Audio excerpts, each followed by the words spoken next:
All right, guys. This is my immediate post-fight reaction. UFC 215 just ended. Well, it's still on, but Joe Rogan just finished the interviews. Somebody get Valentina Shevchenko a bib, some Kleenex. She is whining like a baby. Her tears need to be wiped. She's not crying, but she might as well be, cause boy, she went from this kind of stoic, quiet, you know, chick to all of a sudden just whine, whine, whine. Why did she win? Why didn't I don't understand? And just crying a river, man. Look, I like Valentina Shevchenko. I like her as a fighter. I like her physically. She can speak all these languages and shit. She's fit. She's in shape. She is a bit of a joy, if you catch my drift. All the guns and shit, not necessarily my thing, but but she a bad chick, okay? All right, now she did not win this fight. Uh, I don't know what the hell she's talking about. I scored this 4 rounds to 1 for Amanda Nunes. Tony Weeks, let me say, if anybody knows Tony Weeks, please show him this video. Tony Weeks, if you see this video, you need to stop judging MMA, okay? You need to stick to boxing refereeing. That's what you need to do, all right? Because as soon as they said Tony Weeks' name, his score was the first one they read. And as soon as he said Tony Weeks, I was like, he gonna fuck it up. He gonna judge the wrong way. And sure enough, he did. Split decision win for Nunes, 248-47 for Nunes, I believe. And Tony Weeks asked 48-47 for Shevchenko. You know, this was the same Tony Weeks who scored GSP beating Johnny Hendricks. Okay? Terrible. One of the worst all-time MMA scorecards. And now in this fight, I got 4-1 Nunes, man. 4-1. Alright? Now, my quick notes. Alright? The way I scored it. 10-9 Nunes, round 1. Landing more leg kicks. Shevchenko waiting and not pulling trigger. This was Shevchenko's downfall. I figured her game plan was trying to wait and let Amanda tire herself out, and it did not work. So, even though I love Valentina, look, it's her fault. She was the one who was super hesitant in this fight. She was the one that pulled the trigger. She was the one that was wait. On the back foot, showing too much respect. Maybe looking for a counter here or there. Maybe looking for Amanda to tire herself out. Amanda was the aggressor, man. She had the center of the octagon. She was pushing Valentina backwards. Valentina was close to the octagon going back, trying to be a counter fighter, man. And that was a downfall in the fight. All right, round 2, 10-9 Nunes. Shevchenko still waiting and not throwing, waiting for Nunes to tire. Round 3, 10-9 Nunes. Shevchenko too hesitant. All right, round 4, 10-9 Shevchenko. The only round I gave Shevchenko, successful counters. All right, and round 5, 10-9 Nunes in control, takedown. So rounds 1 through 3 and round 5 for Nunes. All right. Maybe I would have to go back and watch round 3. I was kind of in and out on that round, but Shevchenko was doing pretty much everything she had been doing all night, man. I did not see no aggression. Amanda caught her off guard in the last round. That takedown, it was a stand-up points fight, the whole fight. The crowd was booing. It was a chess match. And Amanda caught her sleeping, man. Caught her sleeping at the wheel. Took her ass down, man. Congrats to Amanda Nunes, man. The crowd was booing Amanda. I don't know why. She was the aggressor in the fight. Like I said, man. Shevchenko was the one on the back foot. Wait. All those people put money on Shevchenko and shit. And she was not aggressive in this fight, man. She talking about, in the post-fight interview, talking about the little leg kicks, talking about they wasn't doing nothing. And she punched harder and all this and that. Well, somebody needs to smarten you up that them leg kicks landing on you is going in Amanda's favor. Nobody's saying, oh damn, them not really hurting, they're not really powerful, so we're not gonna score those. They are scoring them against your ass, man. She was showing too much respect, too hesitant, and it cost her the fight, man. She talked all this shit. She wanted the shot, and she waited too long, man. You know, showed her too much respect. I don't know if it was the power, size, what it was. Wanted her to tire herself out. I don't know, but it backfired, man. And like I said, she was whining, and I was sitting here laughing. She was way out of character for that shit. I'm pretty sure it's about a lot of people probably gonna be making fun of her for all the whining she was doing. All right. And let me say, for the people that like to come on here and talk shit, I believe I was pretty much 100% tonight on all my predictions. I mean, I was on the money. Nunes won. I went back and saw the co-main event. Javier Dos Anjos won. I mean, just ran through Neil Magny and Tyron Woodley. You now have RDA problems. He will be getting the next title shot, guarantee you. They have no clear-cut contenders, and he just ran through a guy who was ranked number 6, man. He will be ranked in the top 6 easily, and he will get the next title shot. You can book it, man. You can book that fight. And the UFC knows that RDA is going to take the fight to Tyron Woodley. Ain't going to be none of this, hesitant, run shit in a boring fight. RDA is going to try to take that belt from Woodley. All right. I did not see all of the Cejudo Wilson Hayes fight, but I saw the finish. Cejudo is a bad son of a bitch. He landed that straight right and sent Wilson Hayes down, man. Latifi, he won again. Could not remember who Tyson Pedro was. Tall, promising prospect who I believe was undefeated, and Latifi took him to school, man. So congrats to Latifi.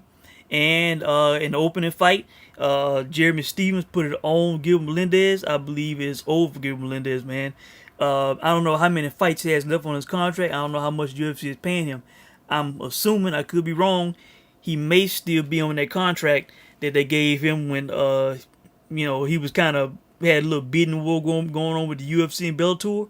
And I think the UFC gave him a boatload and an immediate title shot to stay with them.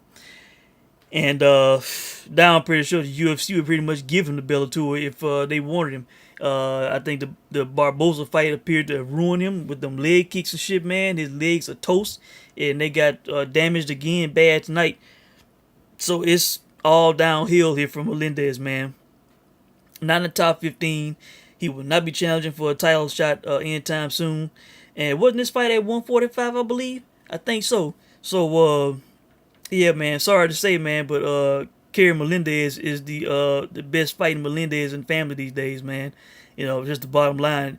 Gilbert Melendez best days are behind him, man. He was Strikeforce champ and all that shit. That was a long time ago, man. And like I said, I don't know how many fights left on that contract. If he's still on that same contract and it's a lot, some more money to be made off of it, he may try to go for that money, and I can understand why. If you're getting a decent amount just to show, I can understand why he would want that money.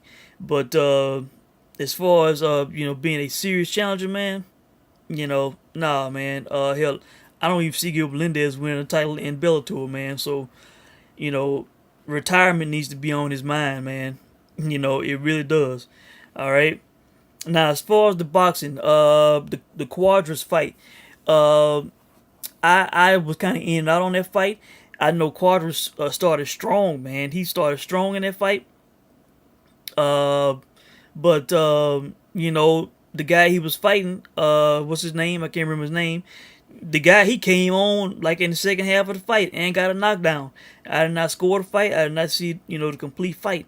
I know Michael Buffer made the wrong decision, and that shit was funny. What did he say? Excuse me, attention, ladies and gentlemen, attention, apologies.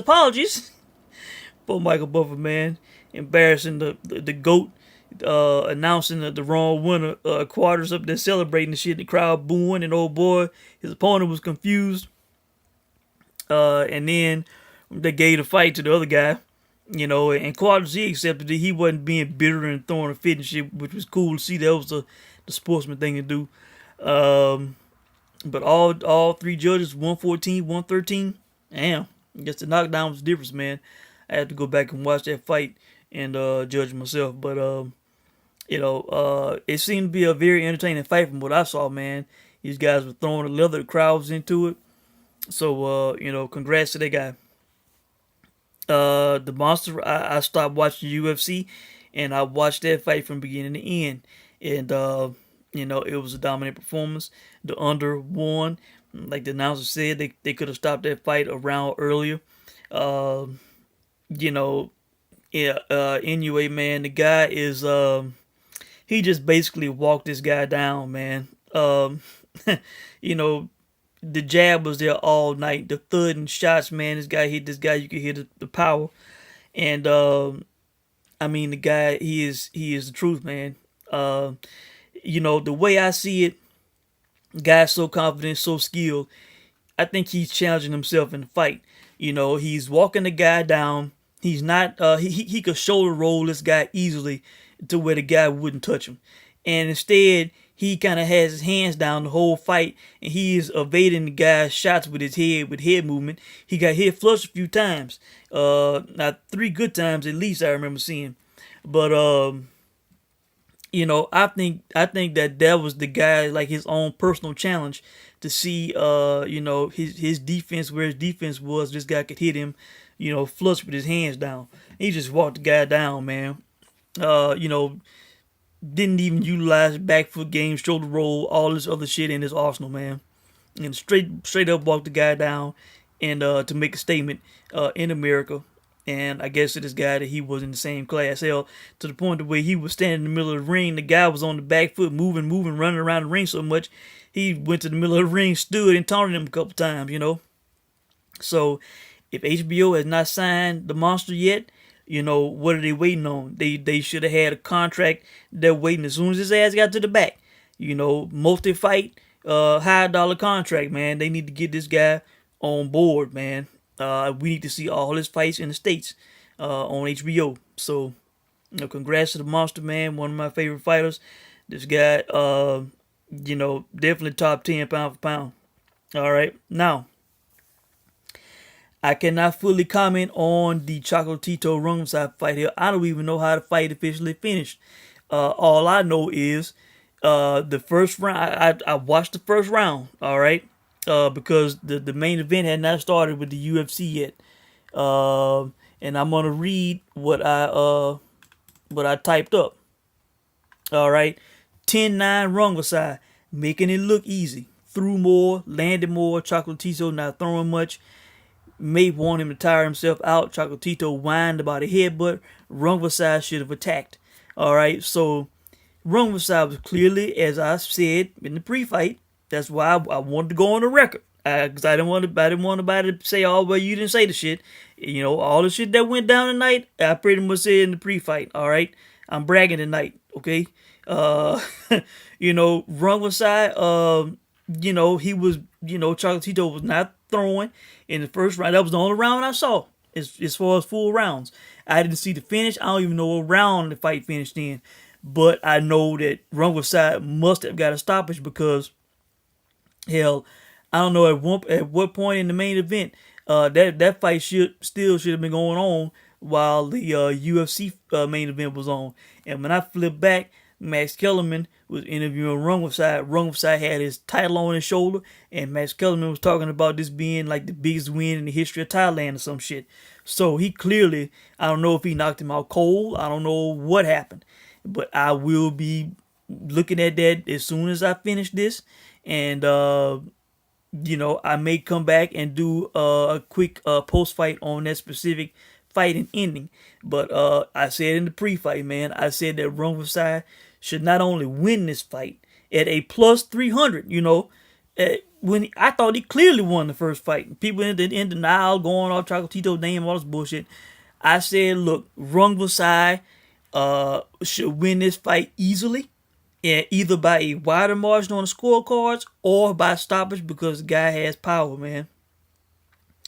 And he must have gotten a stoppage. I'm gonna go look at it. I'm gonna go see what happened, and I may come back. I will come back, and it may be a quick video. I don't know. and I will comment on what happened with Rung Wasai and Roman Chocolatito Gonzalez. Okay, and maybe I'll look at the Quadras fight and do a scorecard on that. Later on. I don't know. We'll see. But that's it, guys. If you watched the fights, I hope you enjoyed them. If you gambled, I hope you made some money. I was in the winner's circle tonight. Nunes, Rung Vasai, the Monster. Okay, all these guys, won. All right. Well, I didn't wager Nunes. I just wagered Rung Vasai and the Monster. All right. But yeah, that's it. Hope you guys enjoyed the fights. I will be checking in with you guys soon. And thanks for watching.